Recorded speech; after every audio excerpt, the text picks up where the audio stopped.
This CPD session for teachers is called How to Talk About Climate Change, and it is presented by Rachel Musson from Fortbox. Rachel will introduce you to strategies and process for holding climate conversations in the classroom. We hope you enjoy the session.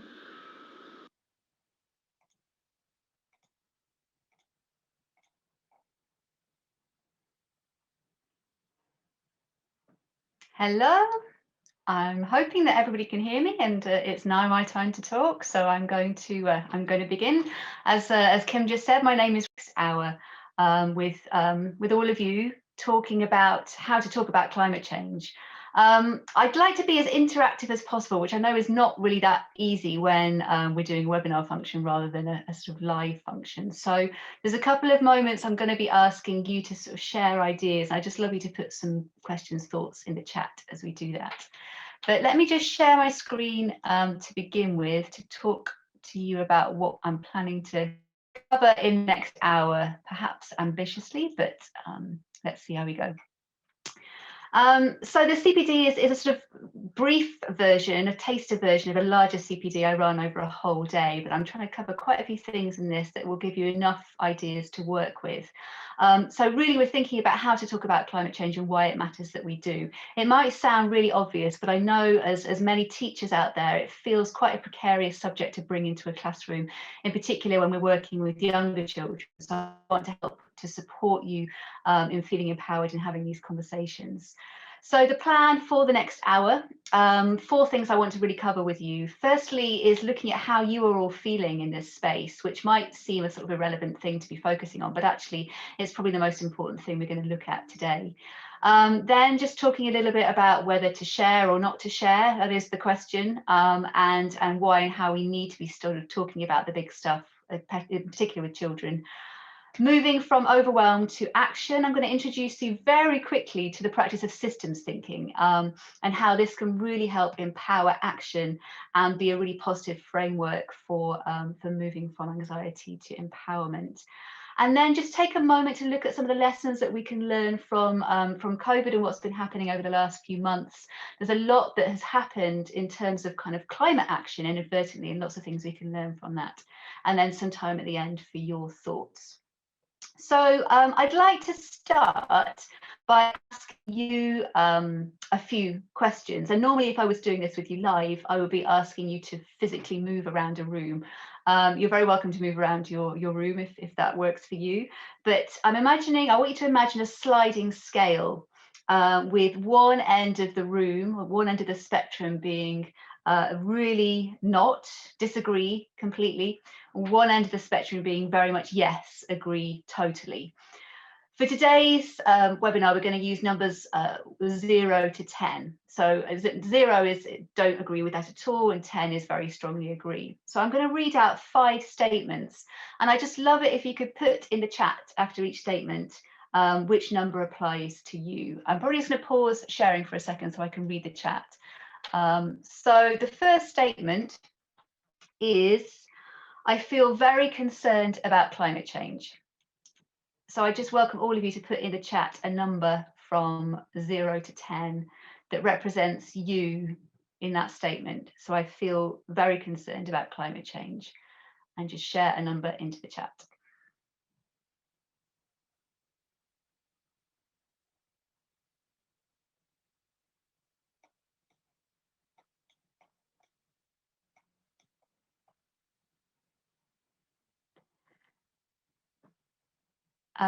Okay, people are sharing through Slido, not directly in the chat, which means I probably can't read them. So I'm just going to ask you to share just so we can meet. I can't see what you're sharing, which is a shame, but there we go.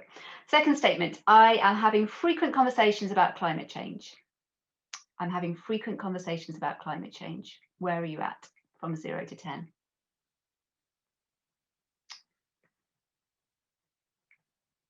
Third statement, looking after my own emotional well-being is essential when responding to climate change. Looking after my own emotional well-being is essential when responding to climate change. Again, 0 to 10, where are you at for this one?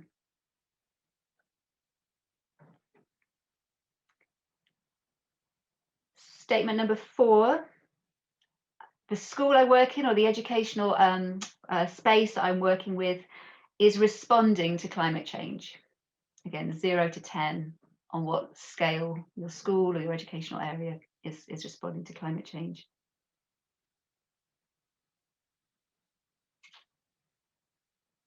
And then the last statement, I have plenty of opportunities to feel connected to the natural world.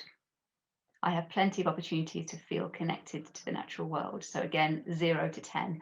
And I will take a look at Slido at the end of this session to see where we've met in this space. So thank you for sharing. It's important to recognize yourself in this process. And I think, that might sound really obvious to say, but we oftentimes, especially as teachers, forget ourselves.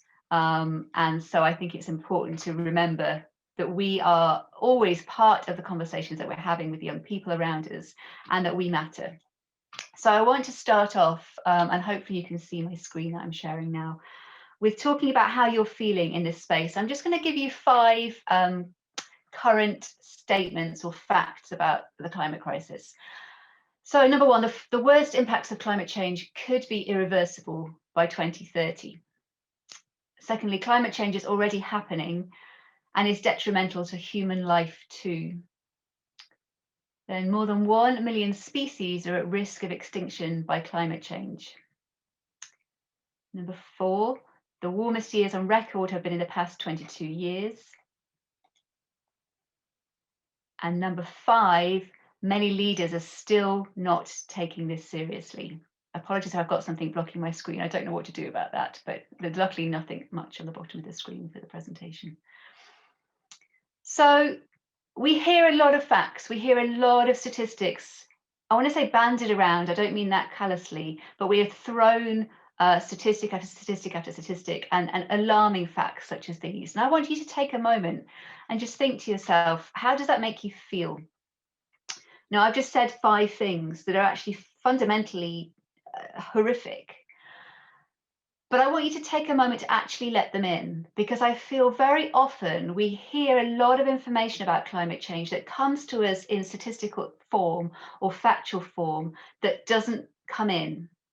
And we're going to look at why we don't let these facts and figures in a moment. But I want you to just take a moment, and I'm going to read those again to you. And I want you to let them in and have a little moment to take a deep breath.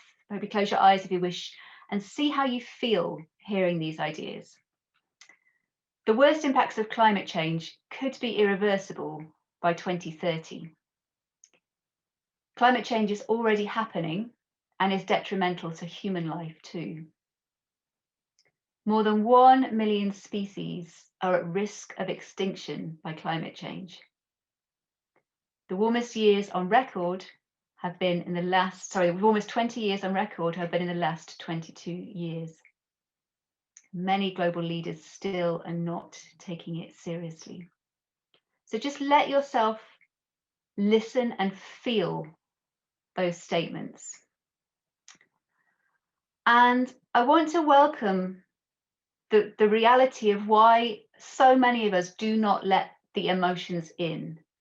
And you will have your own response to the reality of climate change. You might be somebody that can listen to those facts and feel the pain and feel the grief and then respond. You might be somebody that finds it too overwhelming to actually let them in. You might find it too depressing. It might feel so complicated.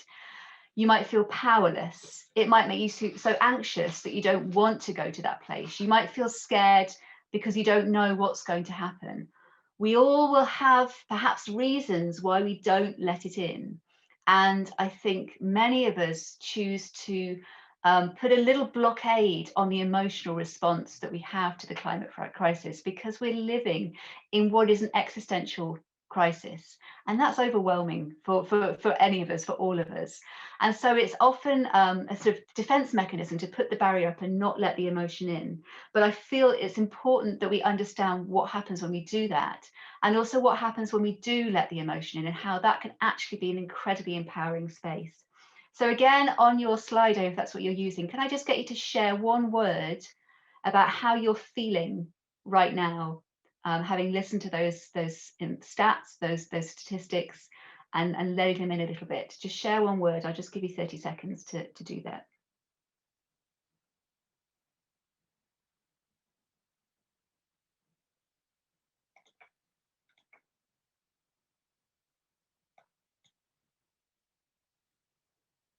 And I think Lucy is going to take a picture and show me the answers, which is great.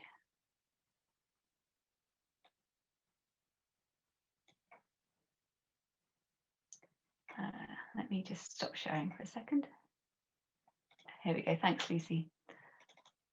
So, I can't really say overwhelmed, challenged, angry, overwhelmed, scared, stressed, frozen, motivated to act. Thank you. Again, I don't wish to be putting these strong emotions into your Wednesday afternoon, but I really welcome you allowing them in and sharing them back again. Frustrated. Yeah, we're all holding quite a huge spectrum of emotional resonance, and also it changes every day. It's a little bit like the emotions on what I call the corona coaster. We can be on a high one moment in the kind of the possibility of what can emerge, and a very low the next, and it's very much the same as we're moving through the climate crisis. And it's okay to be feeling a very different emotion every day that we wake up. So when we're thinking about why we might block things out, it's completely natural, as I said, it's sort of defense mechanism. And we might feel this fear of anxiety. And there is a phrase that you will have hopefully heard of before, and there's been some really beautiful talks every morning by Clover Hogan from Force of Nature talking about eco-anxiety. But we're seeing a growing pandemic, if you like, of what's termed eco-anxiety, this huge overwhelm of emotion that comes from responding to the climate crisis. But I would really like to welcome, and I first heard from Caroline Hickman from the Climate Psychology Alliance, which is the reality that climate anxiety actually could be retermed, eco-anxiety or climate anxiety could be reframed as eco-empathy or climate empathy. Because actually we're anxious and we feel these overwhelming feelings because we care. And when we care, we can start to find a reason to act. And so one of the things I really want to look at with you today is when we're talking about climate change, when we start letting the emotions in and realize that it hurts and we're so grief-stricken or frustrated or overwhelmed or anxious because we care. And actually, when we care, we're motivated to act in a very different way to, for example, when we're scared. Now, those facts that I just showed you, those 5 facts, I found them on a website from Earth Day, and they were called 5 climate change facts to scare you into action this Halloween. And I recognize the urgency that comes in that message. And I recognize that we haven't got time to gently allow ourselves to wake up to the reality of the climate crisis. And yet I challenge the motivation of fear. And you will probably all know from your own life experience that fear is not a strong motivator. Fear might make you do something in the moment, but it's not an empowering space to be. And actually, the empowerment can come when we're moved to act by what we care about rather than what we fear. And so I really want to focus on that notion of eco-empathy. And actually, if we start to really care and connect about the natural world, we're much more likely to find ways to respond to change. So when I'm asking you how you are feeling, it's really important that you allow yourself to check in with yourself before you start talking to children and classes or younger people about climate change, because allowing yourself to have the well-being support around your emotions is a very strong way to then model to the young people that you're working with. And there's a process of self-care, and we all know the old kind of phrase about putting your oxygen mask on first. But self-care is never to be underestimated. And actually, we as educators in this space need to be well if we're supporting the young people around us with their emotional roller coasters. It doesn't mean that we don't have to have any emotions. Far from it. It's actually incredibly healthy to show young people our own emotions, our own vulnerability, anxiety, uncertainty, but to show that we're still thriving and moving forward, even though we have these emotions, because they're very human.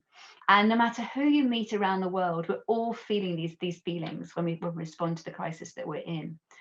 So the process of really supporting yourself, which is then the process we can support young people when we start to talk with them about climate change, is to ask yourself how you're feeling, and to ask young people how they're feeling and welcome in those feelings. Now, you're not therapists. Well, you are really as teachers, but that's not the role that you're really there to do. So I'm not inviting feelings in so that we can fix them or that we can respond to them in any way other than to listen.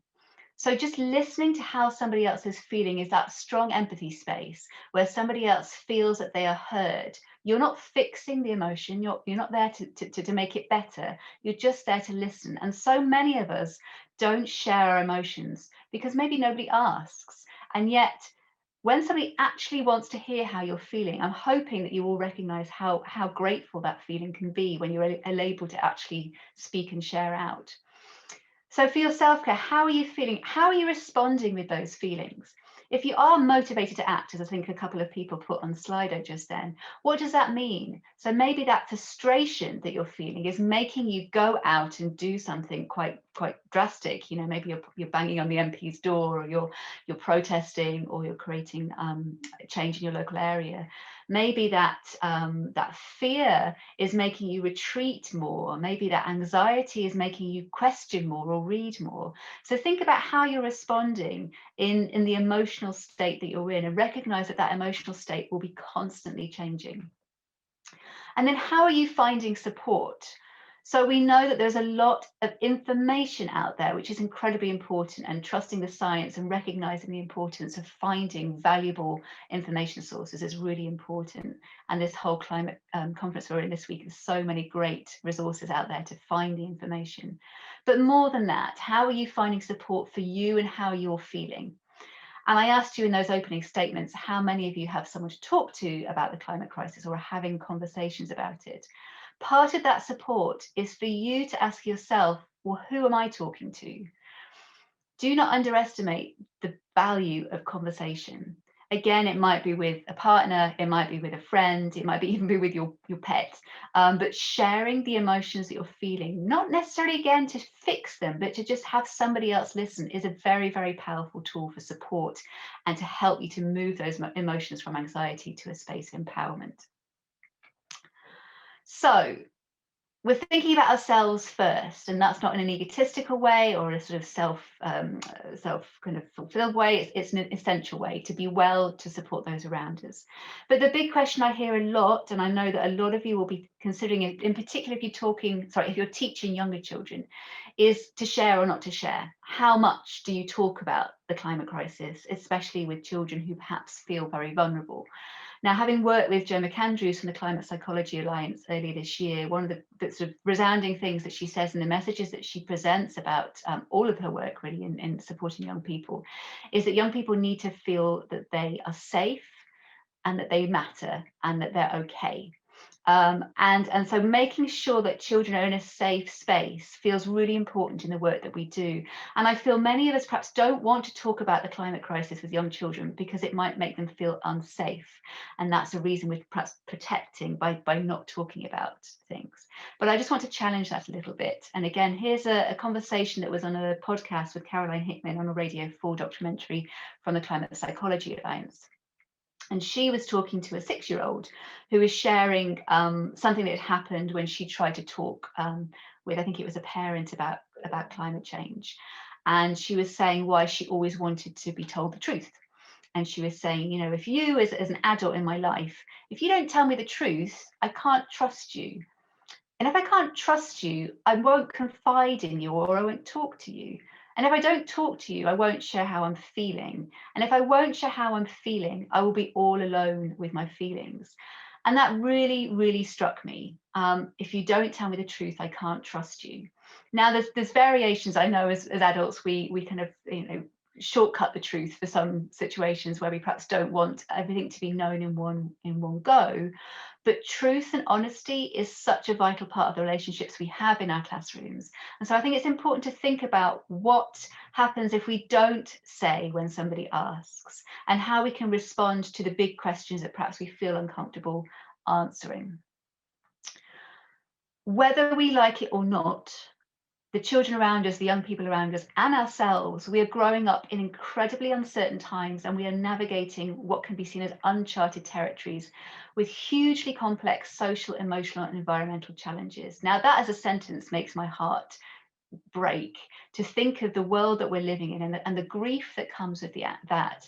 And yet there is a strong solidarity that comes with recognizing that all of us humans, all of us in kind of the planet that we're in, are facing this together. So we're not alone unless we're made to feel alone. And how might we feel alone? Well, perhaps that's going back to the previous slide, when we don't have anyone to talk to about how we're feeling. Now, whether we like it or not, children are very much aware of what's happening around us, and trying to shield them sometimes is quite dangerous, because then they feel they can't talk to us about some of the things that are happening around them. They might be hearing the playground, they might be hearing snippets on the news, they might be reading bits and bobs and getting little bits of information. So recognize the fact that whether we like it or not, our children are growing up in these complex, uncertain times, and we have the opportunity to help them to feel less alone in that. So we need to talk about the big stuff. Climate change is real. Climate change is happening. We may not, in some of the countries in the global north, yet really clearly see the impacts if we choose to not look. And yet it's not going to be very long before they're happening everywhere. And we already know that there are many countries, cultures, and communities who are being devastated by the climate crisis. It's okay to feel scared, to feel anxious, to feel overwhelmed, to feel apathetic, to feel powerless, to feel anything. Feeling is what we do, and it's okay. And the really powerful thing I come back to time and time again is that we're in this together, and there's a real strength and solidarity in that. As I said, finding that way to feel connected through that rather than feeling alone. The really beautiful thing I think that coronavirus has helped us to see quite radically is how resilient we are and how adaptable we are. We're resilient and we can adapt very quickly. And we're going to look at the end of this CPD, some lessons from lockdown about how adaptable we can be if we have to be. So don't underestimate what we can do if we have to do it. There are things that all of us can do, no matter how big or small we are, to create change in the immediate moment. And we're going to look next at this process of systems thinking to help us really understand how small changes can actually cause quite large ripples. And something I learned from Joanna Macy and Chris Johnson, who wrote a book, Active Hope, is the process of active hope, of what this means. And the idea is to look to a horizon of a world we'd like to move into. So let's look to 2030. Let's look to the post-fossil fuel era. Let's look to a place that we're hoping to get to, and fix our eyes on that horizon. And then think, okay, what is the very first step I can take to get there? We're not deluding ourselves and thinking, okay, if I just do this now, I'm going to get there very quickly. It's quite a long way to get there, but we can move in the process of going somewhere that's positive rather than drowning in this space that feels overwhelming and disempowering. So 5 top tips for climate conversations in the classroom or in the family home or in wherever you are. This is not just for working with young people. This is really welcoming those conversations into any spaces where you perhaps wouldn't normally have them. So you might be somebody that has lots of conversations with lots of people anyway. You might not have many opportunities to have these conversations. So here's just some simple tips to invite these conversations in. The first one in particular is working with children in classrooms, is to create a safe space and a listening space. A safe space means that children know that they are safe to share in that space. And as teachers and educators, you will all have many different ways of doing that. You might have class guidance for talking about or debating. You might have a listening stick. You might have different ways that children can share how they feel. You might have post-it notes or taking it in turns. We'll all have our own ways of creating a space where children feel listened to, they feel heard, and they feel safe in their sharing. And there's things I can share with you another time if you'd like some more ideas on that. But create listening spaces. And listening spaces simply mean that the conversation doesn't need to be solved, and that what a child or anyone is sharing doesn't need to be answered. It's just heard. And that's quite an empowering space. Certainly as an educator, you don't need to be giving the answers. You're just offering to listen. Welcome questions and inquiry. again, I think some of the fear that comes with bringing climate conversations into spaces with younger people is, as an educator, to freak out a little bit if you don't know the answer. Don't be afraid of not knowing the answer. There's something actually very empowering that comes with not knowing, because then it opens up a sense of inquiry. So you can say, I don't know the answer to that. Let's find out together. Or if it's one of those bigger questions of, Miss, is it going to be okay? Or Miss, are we going to, survive this? And you don't know how to answer that.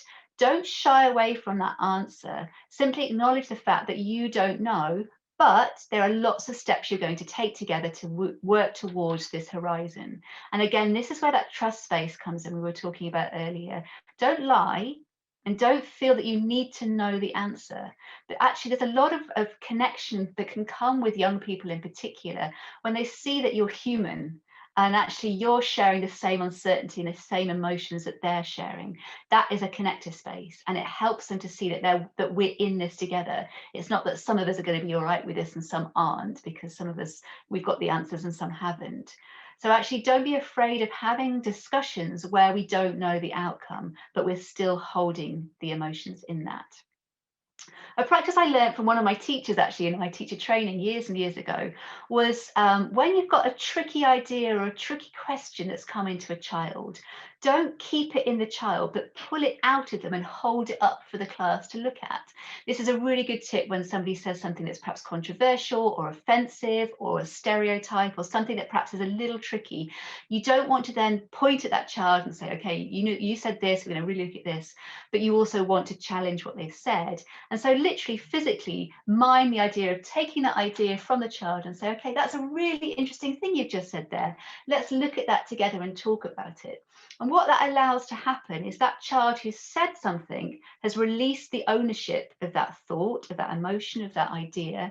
The class are not looking at the person who shared that, they're looking at the idea itself. And so the physical act of holding the idea up at the child is a very powerful way of letting that child say something and let it go and not then have to defend it.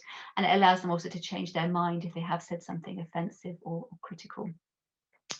And finally, to invite in some of the skills and processes of creating empathy, of modeling resilience, of empowerment and connection. And as I said, this is a little bit of a whistle-stop tour to some of the training that we do at Thoughtbox in all of these spaces. So I can share some things at a later stage if you're interested. But we've already talked a little bit about some of the empathy models. We're going to look a little bit now at resilience, empowerment and connection. And I'm going to share with you one of my favorite videos. It's 1 minute long and it's about trees.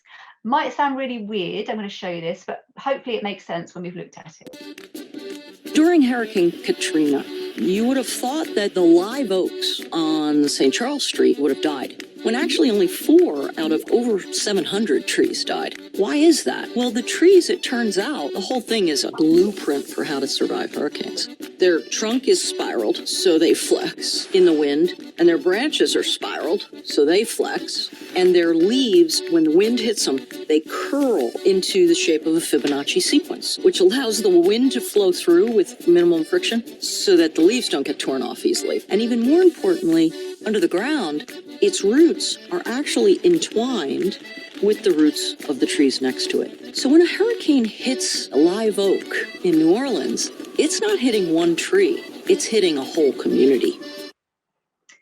Now, I just love that video, firstly for the simplicity of showing what resilience looks like, and secondly for the majesty of trees. I'm a little bit in awe of trees. But what you can see in that short video is when a disaster struck, this devastating disaster, this hurricane that came into New Orleans, the resilience of the trees wasn't just what was happening on the scene surface, it was what was happening underground. And it was the strength of the connections underground that allowed the solidity of the trees to be bending rather than breaking. And I think it's a really beautiful way of teaching resilience, that resilience is not an individual's job. Resilience comes by feeling connected, and actually we're stronger together, which is a phrase we hear a lot, but helping other people to see what that actually can feel like is quite a strong pace for empowerment.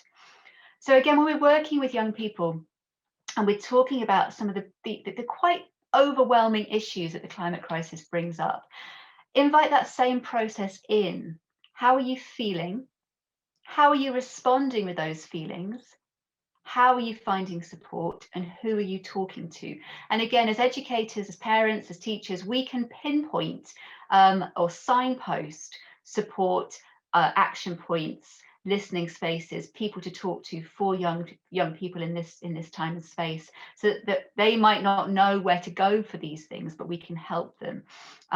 But we can also allow them to see the importance of this process of listening in to how they're feeling and welcoming in those emotions, of understanding that those emotions will mean that they respond in different ways in different times, of knowing where to go to find support or to take action or to learn more, and to know who they can talk to.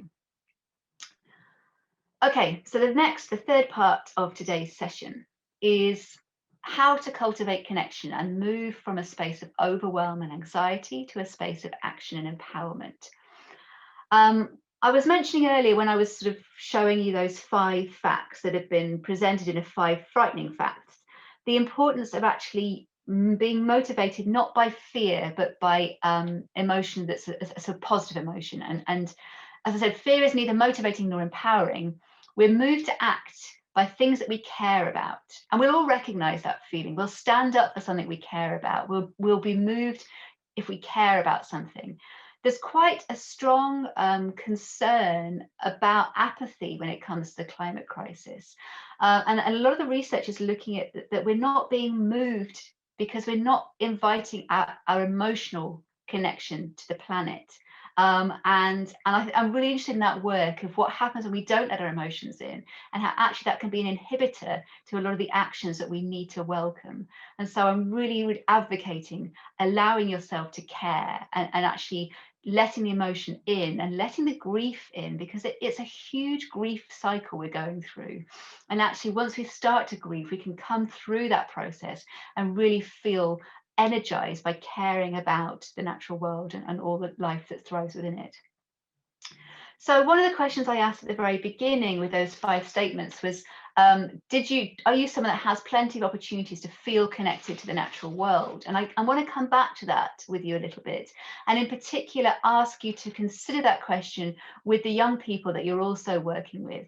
How connected do you feel? So that should be do you, not to you. How connected do you feel to the natural world, and how connected to the young people around you feel to the natural world? How many opportunities do you or they have to actually be in nature? And I can share umpteen research articles with you about the healing power of being in the natural world, and doctors are now prescribing being in nature for medical reasons. But there are many ways that we can start to feel more connected.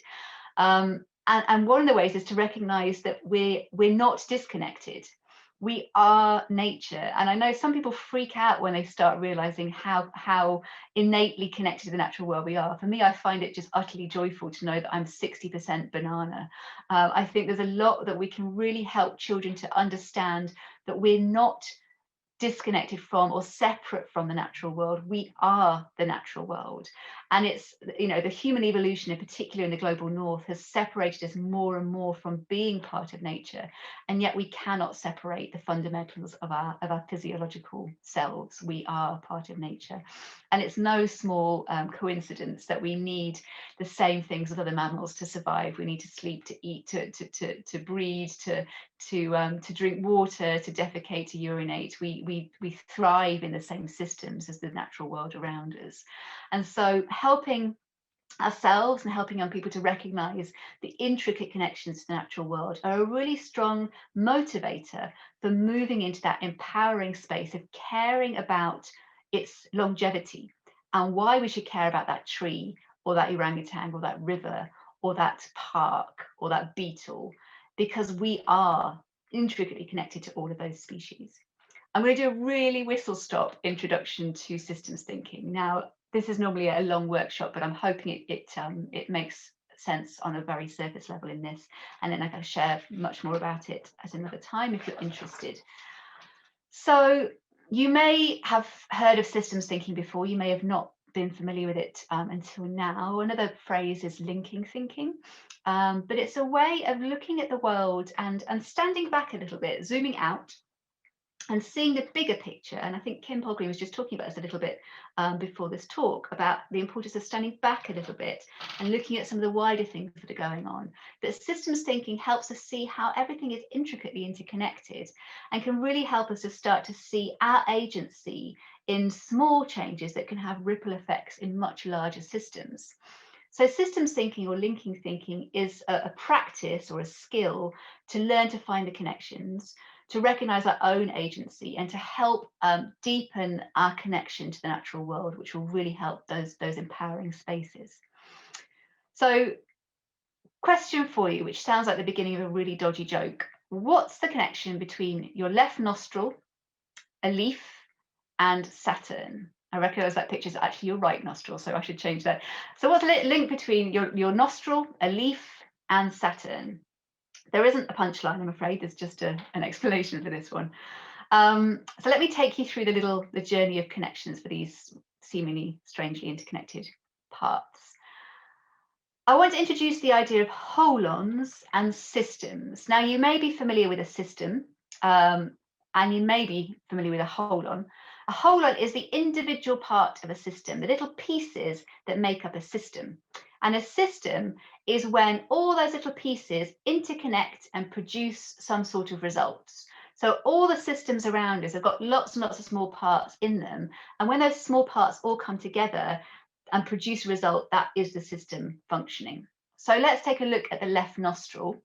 The left nostril is part of the respiratory system. So it's one part of this beautifully functioning system that we've all got within us, which is made up of lots of other parts, the pharynx, the oral cavity, the larynx, the trachea, bronchus, right lung, left lung, diaphragm, etc., etc.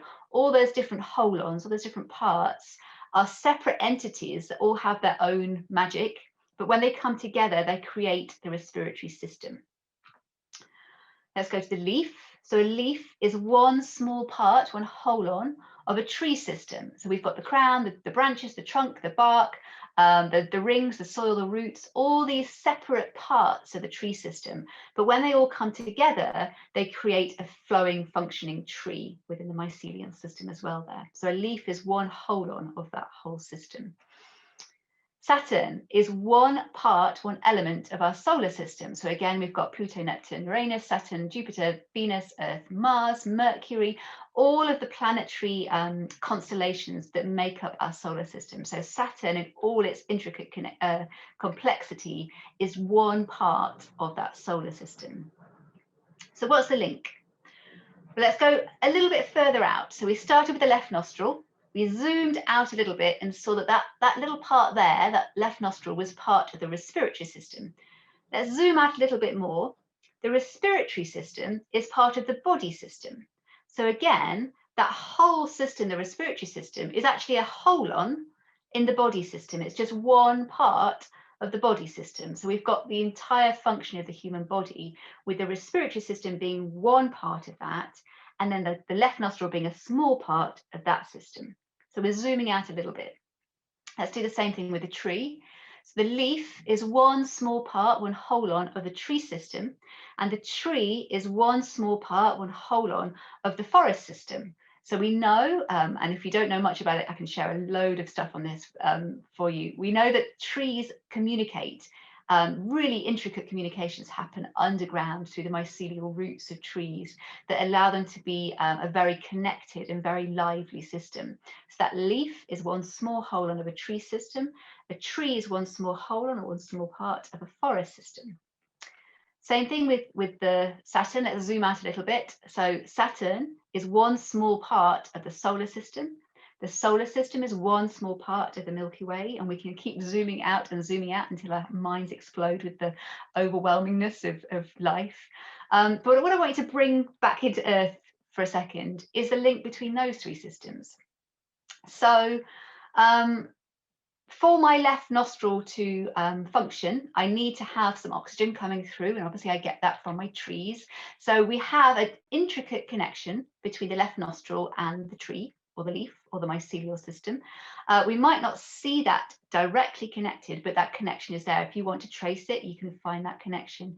We might not see the quick connection between Saturn and my left nostril, but we can, if we wish to, zoom out and zoom out and zoom out and find the intricate links. And there's a beautiful piece of information I found out recently from a BBC series called Planets, which was the placement of Saturn is exactly so in our solar system to defect and to repel a huge number of asteroids that would be coming into our solar system, into our atmosphere. And so if Saturn was to move slightly, the entire system of planet Earth will be massively impacted. So everything in the system as it is at the minute is allowing life to thrive. And that's, again, a beautifully, slightly mind-blowing thought. Coming on to how this can help us to feel empowered when we can feel quite small sometimes. Let's just look at this in a bit more detail. If my left nostril is bunged up because I have a cold, that the impact of an issue of illness or something going wrong with that little tiny part impacts the entire body system. I can't breathe as well because I've got a cold, and so therefore I can't get air into my lungs as easily, and therefore my respiratory system is really having to work hard, which is making the rest of my body, my blood, pump much harder around my whole body system. So the little part of my left nostril not being healthy directly impacts the health of the whole of my body system. The same thing will happen with our tree. If we chop down one tree in that forest, that impacts the entire forest system because it's lost one of those functioning parts that helps the whole system to flourish. So one tree might not seem very much, but when we think of the impact it's having on the health of that whole system, we can see that actually it can have a great deal of positive or negative impacts on the wider system.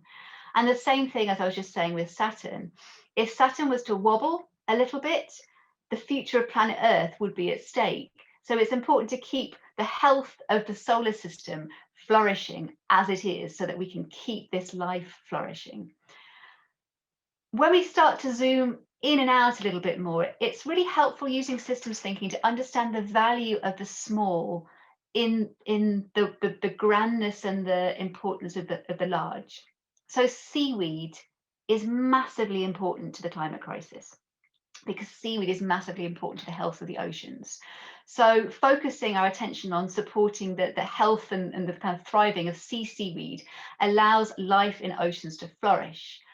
Bees matter, and I'm hoping that we all appreciate and understand why bees matter, and they're getting a lot of press recently to help us to understand why bees matter. But the pollination of so much of the crops that human beings need to survive is down to those beautiful tiny little bees, and we can see that they could be seen as a very insignificant insect, or they could be masters of the universe. You know, the bee really matters, even though it's a very small part. It's fundamental in the well-being of the whole system. Orangutans matter for the life and the livelihood of the trees that they work in, the trees that they live in and they thrive in. And the trees matter. We know the trees matter for the orangutans that live there and the other biodiversity that lives there. We also can zoom out and see that trees matter for the ecosystems of the entire oxygen and carbon dioxide cycles. So we know that the small parts matter. The microbe and the bacteria in your microbes matter, so that the health of things that are happening in your gut, the little tiny bacteria, matter, because if they're healthy and thriving, you as an individual are healthy and thriving. And if you as an individual are healthy and thriving, you can support the systems around you to be healthy and thriving. So never underestimate the value of the small in having a very big impact on the wellness of the whole. And I think it's quite a good way of helping young people to see that one individual can make a difference. We sometimes feel futile or, I don't know, sort of stuck or frozen, I think was one of the words that someone shared earlier, because we think, well, what can I do? It feels so enormous to take on a global crisis in this way. And so it sometimes can feel that the only thing I can do is shut down and pretend it's not happening and stick my fingers back in my ears. And yet we can focus on the parts as well as the whole, because the wellness of the parts allows the whole to flourish. And I feel it's quite an empowering space for all of us to step into. Now, healthy systems beget healthy systems. When you've got a thriving, flourishing forest, everything in that forest is given the invitation to thrive and flourish with it. And that then begets more and more healthy systems. And we can look at it in the same way back into the classroom. You know, a classroom is a system. If as a teacher I go into that classroom and I'm really grumpy because I didn't get enough sleep, I haven't had any coffee that morning, I've got some stress at home, one of the students has really annoyed me on my way in, and I'm angry and I'm snappy with the class, and I don't feel well in that space, that will dramatically impact the feeling and the productivity, if you like, or the emotions in that class. And it won't help to thrive a healthy ecosystem in that classroom. Whereas if I arrive in that classroom and I'm well slept, and I'm well nourished and I'm feeling energetic and positive, I can have an indirect and a direct impact on helping the whole of that class to thrive and to flourish. So thinking about the importance of the individual parts is a really strong place to feel empowered in our work moving forward in responding to the climate crisis. Okay, and to finish the last 10 minutes, what can we think about in terms of lessons from lockdown? So in a way, there's a lot of talk about lessons from lockdown and learning in lockdown, and the importance of recognizing what COVID has allowed us to understand or to put into action or to think about, and how we can use that as a motivation for action on the climate crisis. And I think in many ways, when we recognize what's happened this year, we have been brought to a halt across the entire world by something unseen, something that feels quite abstract sometimes, something that feels totally overwhelming, something that feels out of our power, something that can make us feel all that spectrum of emotion that we looked at earlier when we were thinking about those climate facts. And yet we're here, and we're adapting, and we're growing ever more resilient, and we're moving through this together. Now, one of the fundamental marvels, I think, of what's happened with COVID is that the entire world experienced the same thing at the same time and was aware of that. And in a way, that's a really strong invitation to that collective feeling we mentioned earlier, that we're all going through this together. Alas, the entire planet is going through the climate crisis together. Some of us might be feeling more of the effects now than others, but we're all in this together. And that sense of solidarity is a very strong lesson that we can think of when we're looking at lessons from lockdown. So what can we look at, and what can we learn from, and what can we build on in terms of helping children to deal with this big crisis? Firstly, the idea that one sick person can affect all of us. I think it's not to be underestimated in that, guys, but it's also a really helpful recognition of the interconnectedness of life, of how quickly things can travel around the world. And I love using that same idea for a positive infection. I feel that we have a real invitation in our work to respond to climate change to be spreading positive infections, because they can spread incredibly quickly, and we have the power and the capacity to really influence strong, powerful, dynamic movements for positive change by spreading these positive infections. Another lesson that we can learn from lockdown is that children deal with big, scary stuff okay.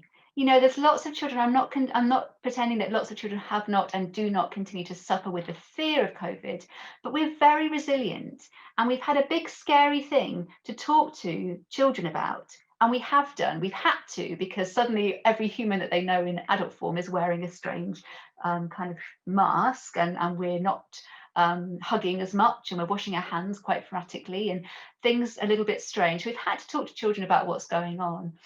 Same thing with the climate crisis. We're going to start to recognize more and more things happening around us, and children will need to know what's happening. So let's allow ourselves to recognize that they didn't fall apart when we talked to them about COVID. They're not going to fall apart when we talk to them about the climate crisis. So 5 little lessons that I'm responding to in the work through Thoughtbox.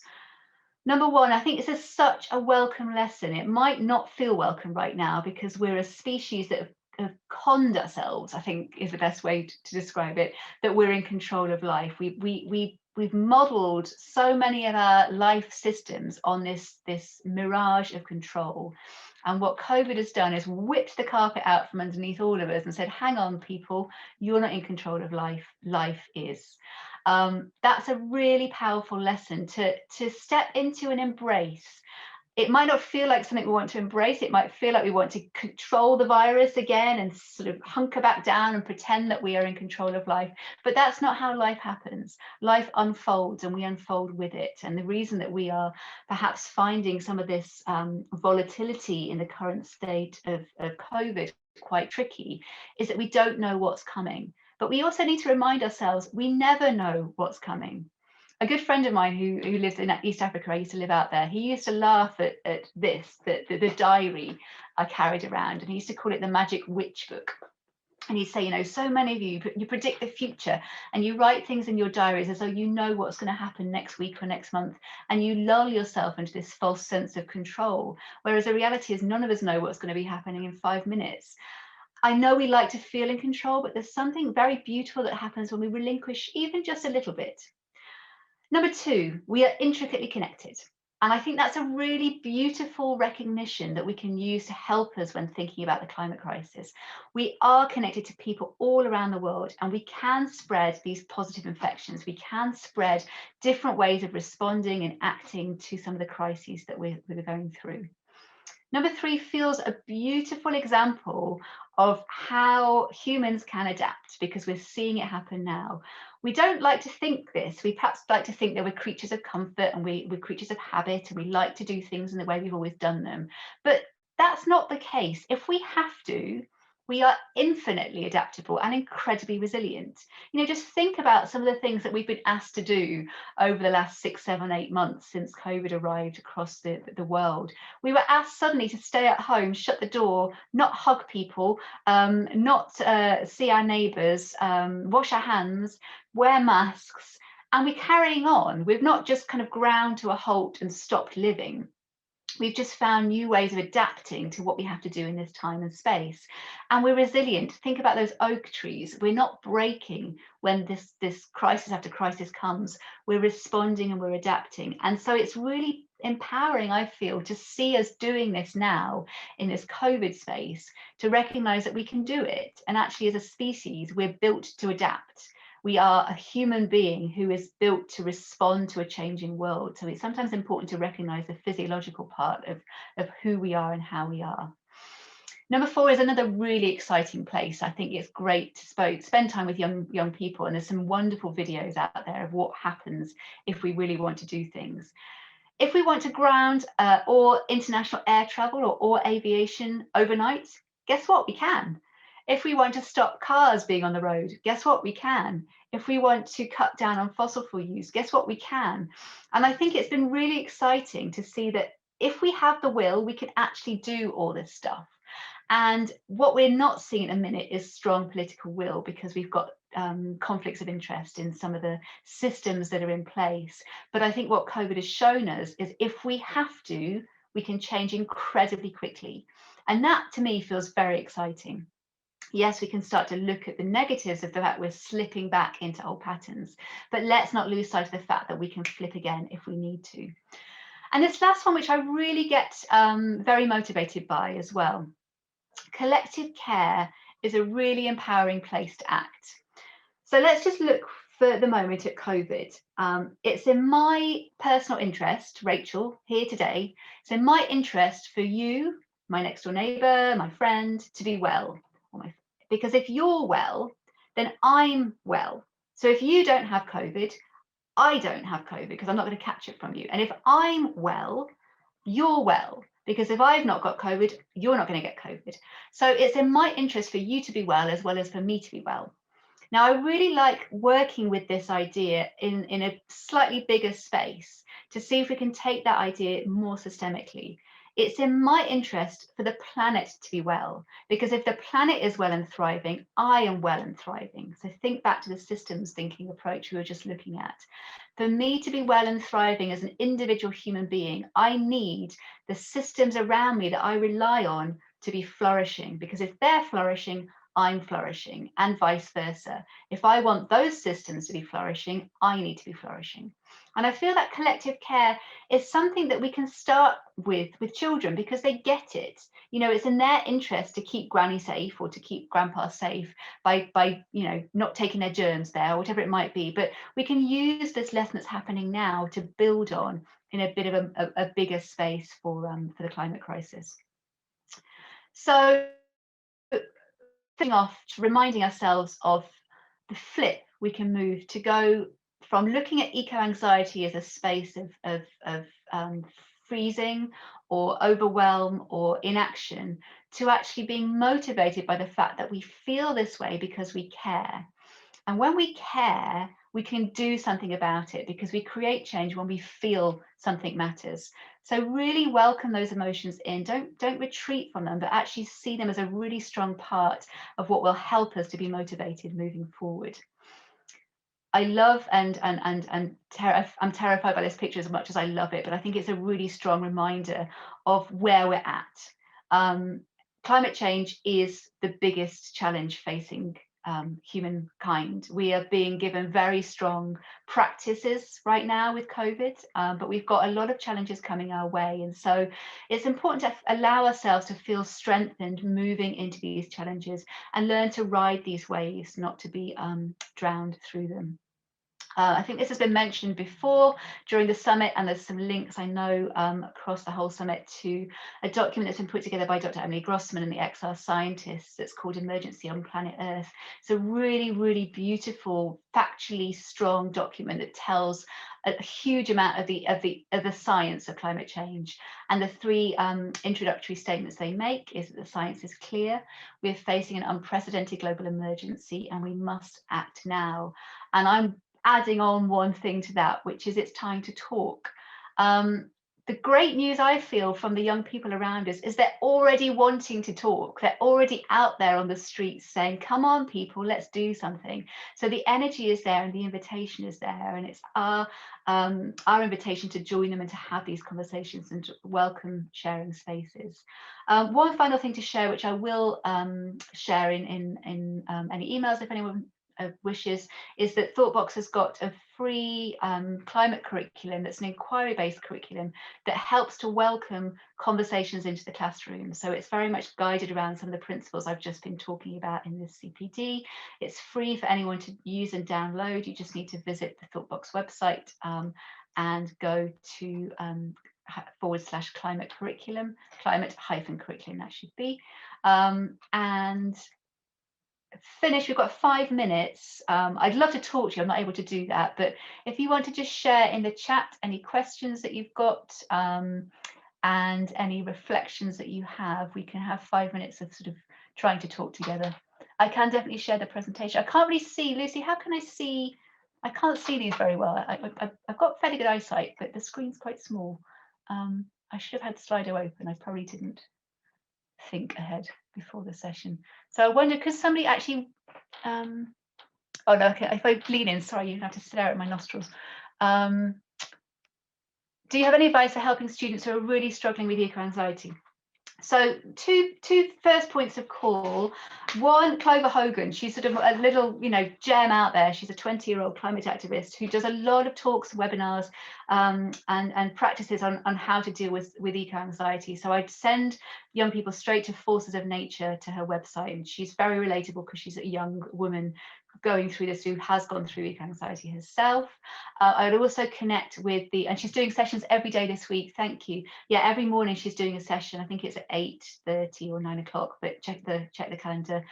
So really send them to another young person who's going through that, who's gone through that and has come through the other side with a really strong empowerment space. I would also connect them to the Climate Psychology Alliance, who are working very closely with young people, with teachers and with parents to help support eco-anxiety. There's a lot of support out there, but I think as an educator or as a parent, start with that conversation that we mentioned earlier. Help them to recognize that it's okay. And actually, eco-anxiety is because they desperately care. And isn't that a beautiful thing, to feel so passionately about the world that they're feeling anxious? And let's move that anxiety into a space of care. And then from that space, let's do something proactive with that. Thank you for putting these in the chat. How can we raise all of this as FLT in a way that makes them listen? One of the things that we've been doing with Thoughtbox is working with senior leaders to actually look at system change in schools, because so much of what's happening in schools in terms of action is happening with parts. and we're not joining the dots and seeing that actually if the whole school came together, we'd have a much healthier system that would really be connected rather than these little disconnected parts. So again, I think with SLT, send them my way. I'm very happy to share a kind of quick paper we've put together as to what holistic responses look like. But climate change is not the role of a geography teacher to teach. It's also not one person's job to teach or to talk about climate change. And even the word teaching about climate change, I'm quite hesitant sometimes because it's not necessarily something we can teach. It's something we're living through. And so helping our schools to see that climate change is something that we're all in together is the first step, I feel, in actually helping us to recognise that it's no one person's job. We are all in this collectively. We're coming to 6 o'clock, so I don't know whether I'm going to get cut off. But any further questions, please feel free to drop me an email. It's rachel@thoughtboxeducation.com, or visit our website. We've got lots of free resources you can download. And yeah, apologies I can't see you, but it's been great spending the afternoon with you. So thank you so much. I'm still here if you want to share more questions in the chat, but I will probably need to log off now or I'm going to be thrown off. So thank you for taking the time this afternoon, and good luck with all of the work ahead.